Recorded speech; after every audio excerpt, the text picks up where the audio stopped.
योगी आदित्यनाथ ने मुजफ्फरनगर से name plate वाला मुद्दा क्यों लागू किया, इसकी एक चौंका देने वाली रिपोर्ट सामने आई है। यूपी में कुछ ऐसा खेल चल रहा है जिसकी भनक अगर अजीत डोभाल और विदेश मंत्री एस जयशंकर को लग गई तो योगी के साथ मिलकर यूपी के 7 जिलों में एक भयंकर ऑपरेशन चलेगा।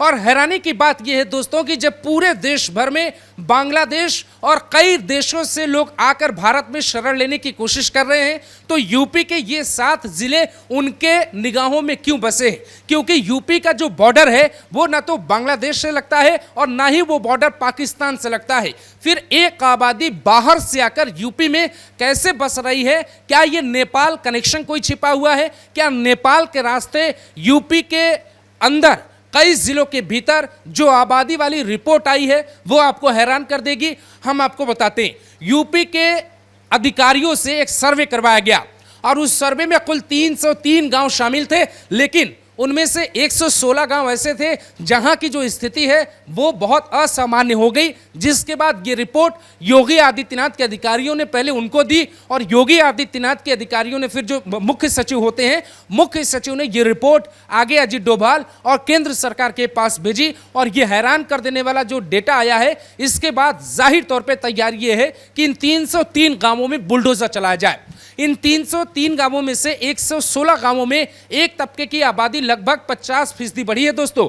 ये गांव बहराइच और पीलीभीत, सिद्धार्थनगर, श्रावस्ती के बताए जाते हैं। इसके साथ 2 जिले और हैं। बलरामपुर में भी कुछ गांव ऐसे हैं जिसकी आबादी बहुत तेजी से बढ़ी है।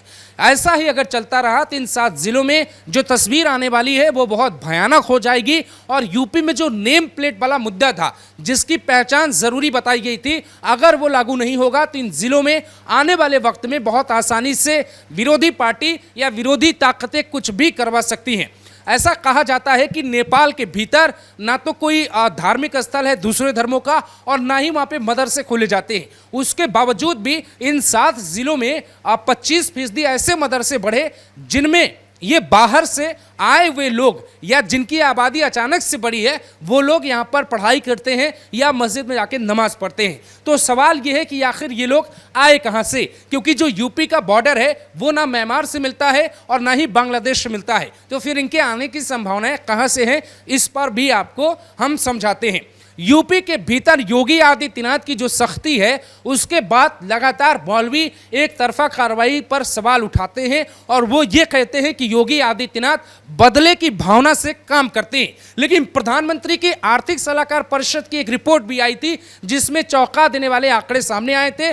भारत में ऐसा दावा किया गया था कि जो 1950 है और 2015 के बीच में, इन सालों के बीच जो आबादी बढ़ी हिंदुओं की, उनमें जो है बहुत गिरावट दर्ज की गई और लगभग 7.8% की गिरावट दर्ज की गई, जो एक बड़ी संख्या बताई जाती है। जबकि दूसरे धर्म की जो आबादी बढ़ने की रफ्तार है वो लगभग कई गुना ज्यादा है और 43.15% का इजाफा दर्ज किया गया। वो कैसे हो रहा है इस खेल को भी समझना पड़ेगा। हालांकि ओवैसी हो या आजम खान हो या ऐसे तमाम नेता हो, वो इस बात पर हमेशा ये कहते हैं कि ये दावे गलत है।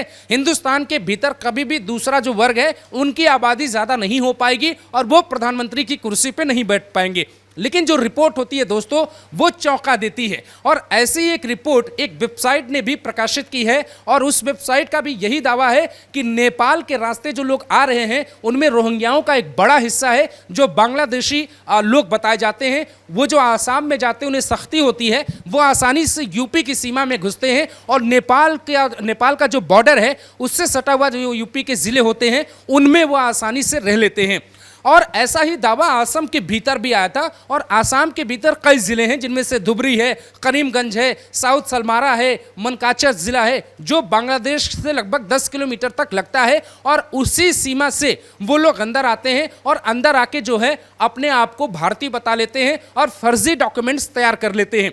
रायबरेली में भी कुछ दिन पहले एक चौंका देने वाला खुलासा हुआ और रायबरेली जो है मुख्यमंत्री आवास से ज्यादा दूर नहीं है। लखनऊ जहां मुख्यमंत्री बैठते हैं उसके ठीक करीब रायबरेली है और वहां पे जो खेल चल रहा था जब उसका खुलासा हुआ तो योगी और उनके अधिकारी और योगी में भरोसा रखने वाले उनके समर्थक हैरान रह गए। रायबरेली में हालात ये तक हो गए थे कि ग्राम प्रधान खुद ही घर घर जाकर पूछ रहे हैं और जो ग्राम प्रधान नहीं गए उनसे ये कहा गया कि आप लोगों के पास जाएं और पूछें कि इतनी भारी संख्या में जो पहचान पत्र बने, जो डॉक्यूमेंट्स बने, जो जन्म प्रमाण पत्र बने, वह आखिर किसके लिए बने हैं। और 50,000 से ज़्यादा जो है पहचान पत्र रायबरेली में पाए गए और कई सेंटरों पे छापेमारी हुई और उसमें जो हाथ पाया गया दोस्तों, वो रोहिंग्याओं का पाया गया, बांग्लादेशी घुसपैठियों का पाया गया, जिसके बाद योगी आदित्यनाथ ने ऑपरेशन चला दिया है। और ऑपरेशन के तहत ऐसे लोगों को पहचान करनी है, ग्राम प्रधानों को, कि जो भी आपके गांव में रहते हैं, आप उन्हें जानते हैं या नहीं, ये बात आप बताएं। अगर आप नहीं जानते